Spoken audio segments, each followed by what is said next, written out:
شروع اللہ کے نام سے جو بڑا مہربان نہایت رحم والا ہے۔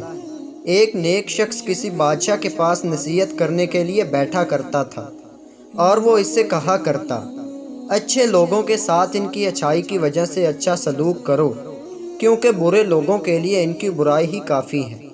ایک جاہل درباری کو اس نیک شخص کی اس قربت پر بہت حسد تھا، تو اس نے اس کے قتل کی سازش تیار کی اور بادشاہ سے کہا، یہ شخص آپ کو بدبودار سمجھتا ہے اور اس کی دلیل یہ ہے کہ آپ کل اس کو اپنے زیادہ قریب کیجئے گا۔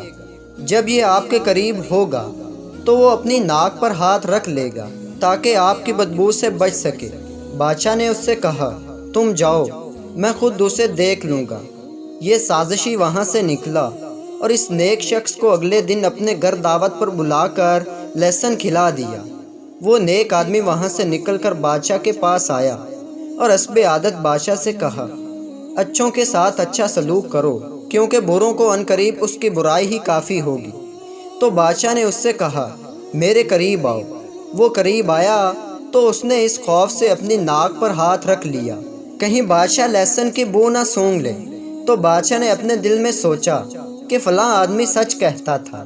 اس بادشاہ کی عادت تھی کہ وہ کسی کے لیے اپنے ہاتھ سے صرف انعام دینے کا ہی فرمان لکھا کرتا تھا، لیکن اب کی بار اس نے اپنے گورنر کو اپنے ہاتھ سے لکھا کہ جب میرا خط لانے والا یہ شخص تمہارے پاس آئے تو اسے قتل کر دینا اور اس کی کھال میں بوسہ بھر کر میرے پاس بھیج دینا۔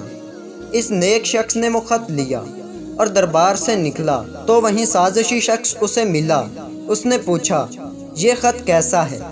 نیک شخص نے جواب دیا، شاید بادشاہ نے مجھے انعام لکھ کر دیا ہے۔ سازشی شخص نے کہا، یہ مجھے دے دو۔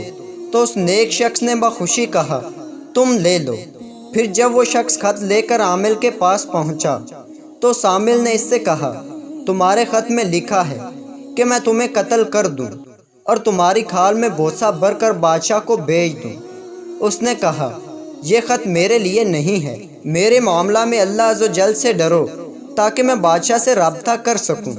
تو عامل نے کہا، بادشاہ کا خط آنے کے بعد اس سے رجوع نہیں کیا جا سکتا، لہٰذا عامل نے اسے قتل کر کے اور اس کی کھال بوسے سے بھر کر بادشاہ کو بھیج دی۔ پھر وہی نیک شخص حسب عادت بادشاہ کے پاس آیا اور اپنی بات دہرائی، اچھوں کے ساتھ اچھا سلوک کرو۔ تو بادشاہ نے حیرت زدہ ہو کر اس سے پوچھا، تم نے خط کا کیا کیا؟ اس نے جواب دیا، مجھے فلاں شخص ملا تھا، اس نے مجھ سے وہ خط مانگا تو میں نے اسے بخوشی اسے دے دیا۔ تو بادشاہ نے کہا، اس نے تو مجھے بتایا تھا کہ تم کہتے ہو کہ میرے جسم سے بو آتی ہے۔ تو اس نیک شخص نے جواب دیا کہ خدا جانتا ہے، میں نے تو ایسا نہیں کہا۔ پھر بادشاہ نے پوچھا، تم نے اپنی ناک پر ہاتھ کیوں رکھا تھا؟ اس نے بتایا، اس شخص نے مجھے لہسن کھلا دیا تھا اور میں نے پسند نہ کیا کہ آپ اس کی بو سونگھیں۔ بادشاہ نے کہا، تم سچے ہو، اپنی جگہ پر جا کر بیٹھ جاؤ، برے آدمی کی برائی اسے پہنچ چکی ہے۔ دوستو، اللہ عز و جل ہم پر رحم فرمائے۔ حسد کی برائی میں غور کرو۔ نبی اکرم صلی اللہ علیہ وآلہ وسلم کے اس فرمان عالی شان کی حقیقت جانو۔ اپنے بھائی کی پریشانی پر خوشی کا اظہار مت کرو، کہیں اللہ عز و جل اسے اس سے نجات دے کر تمہیں اس میں مبتلا نہ فرما دے۔ تو دوستو، اللہ تعالیٰ مجھے اور آپ کو عمل کرنے کی توفیق عطا فرمائے، آمین۔